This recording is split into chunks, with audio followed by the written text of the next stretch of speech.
ઉનાળાની શરૂઆતની સાથે ફળોના રાજા ગણાતા કેરીનું પણ આગમન થઈ ગયું છે। જો કે આ વર્ષે કેરીનો સ્વાદ માણવા માટે લોકોએ ખિસ્સા થોડા વધુ હળવા કરવા પડશે, કારણ કે વાતાવરણની અસરના કારણે કેરીનો પાક ઓછો ઉતર્યો છે, તેથી કેરીના ભાવ વધી ગયા છે। ગરમીની સાથે બજારમાં મધઝરતી મીઠી કેરી આવી ગઈ છે। ગુજરાતની વાત કરીએ તો સૌ પહેલા કેરી દક્ષિણ ભારતથી આવે છે, ત્યારબાદ માર્ચમાં રત્નાગીરીથી હાફૂસ આવે છે અને એપ્રિલ મહિનામાં ગુજરાતમાંથી જૂનાગઢ, અમરેલી સહિત દક્ષિણ ગુજરાતની કેરીઓ માર્કેટમાં આવી જાય છે। આમ અત્યારે બજારમાં દરેક પ્રકારની કેરી આવી ગઈ છે। કેરી આરોગવામાં ભલે મીઠી લાગે, પરંતુ ઊંચો ભાવ તેના સ્વાદને ફિક્કો પાડી રહ્યો છે। કેરીની આવકમાં અગાઉના વર્ષો કરતાં ઘટાડો થયો છે। આવકમાં ઘટતા ભાવ 15 થી 20% ઊંચા ગયા છે।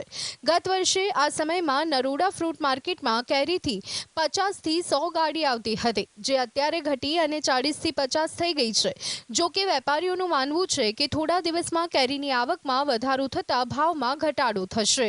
ગયા વર્ષે કેરીનો પાક બહુ સારો હતો, આ વખતે કેરીનો પાક ઓછો છે। હવે ગયા વર્ષે જે ભાવ હતા ને એ વધારે માલ આવવાથી ભાવ ઓછા હતા।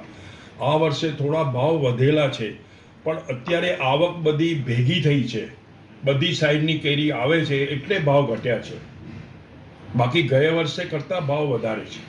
અમદાવાદની નરોડા ફ્રૂટ માર્કેટમાં કેરીના હોલસેલ ભાવ પર નજર કરીએ તો અત્યારે કેરાલા હાફૂસના કિલોના ભાવ 100 થી 125 રૂપિયા, રત્નાગીરી હાફૂસના ભાવ 200 થી 250 રૂપિયા, જૂનાગઢ કેસર કેરીના ભાવ 120 થી 150 રૂપિયા, તોતાપુરી કેરીના ભાવ 30 થી 35 રૂપિયા, પાયરી કેરીના 100 થી 120 રૂપિયા, કેરાલા ગોલા કેરીના ભાવ 40 થી 45 રૂપિયા પ્રતિ કિલો છે।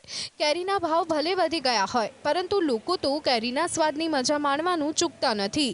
કેરીનો સ્વાદ જ એવો છે કે લોકો પોતાની ખરીદ શક્તિ મુજબ વધતા ઓછા પ્રમાણમાં ખરીદી તો કરે જ છે।